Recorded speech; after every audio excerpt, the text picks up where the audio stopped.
This is the brief on one source's argument connecting global population trends to the controversial Great Replacement idea.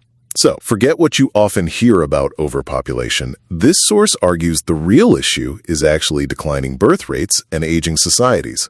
A demographic crisis, they say, that some U.S. political leaders are handling with pretty contentious immigration strategy. Okay, first takeaway. The source claims the actual global crisis is underpopulation. Yeah. Too few babies being born. While we recently crossed 8 billion global, the average age of a person on Earth, it's now a full decade older than it was back in the 1970s. And global fertility rates are projected to dip below replacement level. That's the rate needed just to sustain the population. This means the world's population could actually start declining by the 2060s. Second, this trend is hitting the U.S. hard. American fertility has been below that replacement level since the early 1970s, and that's contributing to the labor shortages we're seeing now. The source highlights Senator Chuck Schumer, who acknowledged the U.S. is short of workers because the population is not reproducing. Schumer suggested the only way we're going to have a great future in America is if we welcome and embrace immigrants, specifically mentioning a path to citizenship for millions of undocumented immigrants. And finally, this source argues Schumer's proposal is an explicit push for what's called a Great Replacement.